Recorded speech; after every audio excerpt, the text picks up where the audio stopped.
querido amigo, com grande alegria recebo você mais uma vez nesse canal de lembrete do estudo diário da Bíblia, Números 3. Esse capítulo nos mostra que aquele mesmo Deus que criou o mundo em 6 dias, criou o nosso planeta, reformou, arrumou o nosso planeta em 6 dias, tudo passo a passo, organizadamente, é o mesmo Deus ordenando a construção do tabernáculo, tudo segundo o que existe no céu. Então, passo a passo, ele foi passando as instruções para Moisés, que repassou isso para os artífices, e agora Deus separa um povo para cuidar da ordem do templo.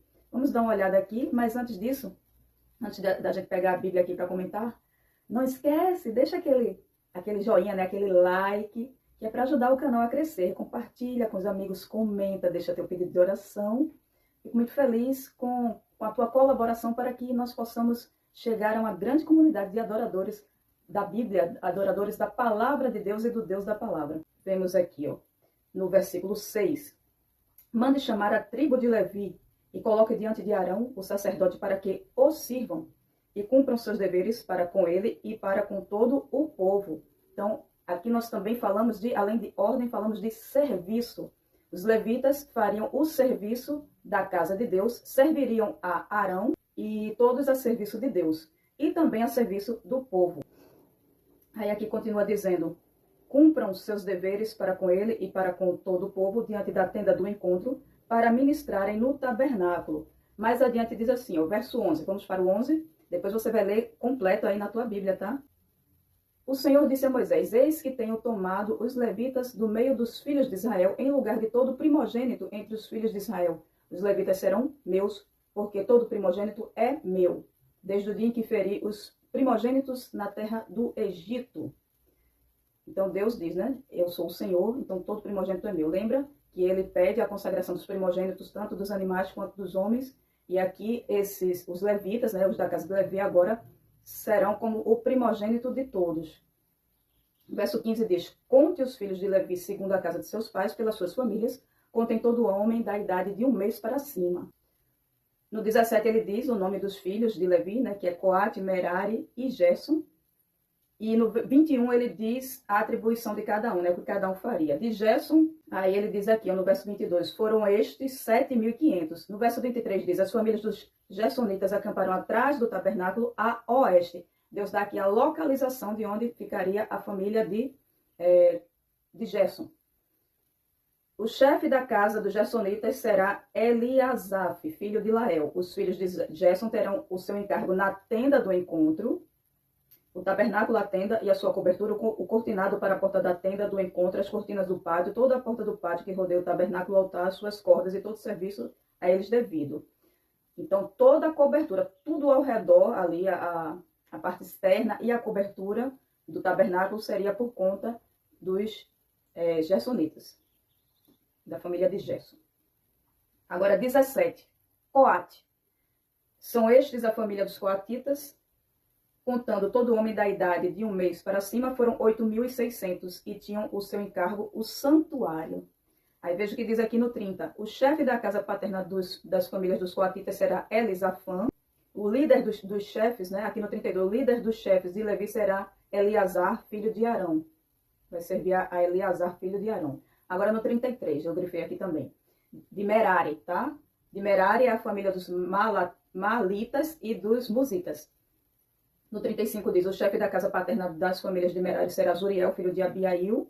E no 36 diz, os filhos de Merari, por designação, terão seu encargo as tábuas do tabernáculo, as suas travessas, as suas colunas, as suas bases, todos os seus utensílios e os serviços a ele devido. Também as colunas do pátio, ao redor, suas bases, suas estacas e as suas cordas.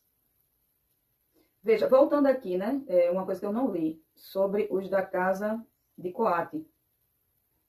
Aqui diz, seguindo aqui do 30, ele diz, dos filhos de Uziel terão eles seu encargo. No 31, seu encargo a arca, a mesa, o candelabro, os altares, os utensílios do santuário com que ministram, o cortinado e todo o serviço a eles devido.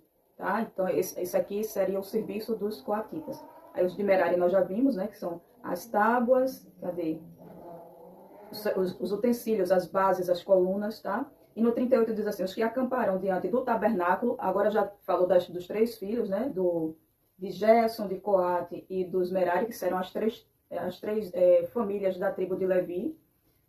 Deus diz em que posição eles ficarão diante do tabernáculo e quais serviços cada um fará. E aqui no 38 ele fala agora de Arão, seus filhos e Moisés. Os que acamparão diante do tabernáculo a leste, diante da tenda do encontro para o leste do nascente, serão Moisés e Arão, com os seus filhos, tendo seus encargos os ritos do santuário, tendo a seu encargo os ritos do santuário, para cumprirem seus deveres prescritos em prol dos filhos de Israel. Mais uma vez aqui falamos de serviço. Para finalizar, nós temos aqui, verso 44, o Senhor disse a Moisés, ponha os levitas em lugar de todos os primogênitos. Então repete aqui a instrução dos levitas como primogênito, né, a consagração. Entre os filhos de Israel e os animais dos levitas, em lugar dos animais dos filhos de Israel, porque os levitas serão meus. Eu sou o Senhor, pelo resgate dos 273 primogênitos dos filhos de Israel, que excedem o número dos levitas. Aí ele vai dizendo o que deve ser feito para essa consagração, e esse foi o capítulo 3 de Números. É um capítulo bem assim instrutivo, né? São ordens, são instruções. E amanhã a gente vai estar vendo os deveres, né, dos coatitas, dos gersonitas, dos meraritas. Esses capítulos de Números são capítulos mais extensos. Nós vemos aqui que tudo para Deus tem que ser feito com ordem. E não é diferente nos nossos dias. Por que nas nossas igrejas, nos nossos templos, nós não devemos servi-lo com a ordem e com a reverência devida? É isso que Deus espera de nós. Então, que nós possamos ser reverentes, possamos servir não só a Deus, mas também os nossos semelhantes, os nossos companheiros de fé, assim como os levitas serviam aos filhos de Israel. Então, servir a Deus também significa servir ao próximo. Que Deus nos ajude e nos ensine. Oremos. Senhor nosso Deus, nos ajuda a ter o coração puro, bondoso e humilde, e além de te servir com zelo, com reverência, como deve ser feito, que também possamos ter prazer em servir uns aos outros, que possamos ser bondosos uns com os outros. Nós te louvamos, eu te peço que ouça as orações daqueles que têm nos acompanhado, os pedidos que eles têm no coração, aquilo que eles possam também escrever aí nos comentários, e nós também estaremos orando aqui. Nós te louvamos. Amém. Até o próximo vídeo, amanhã, Números 4.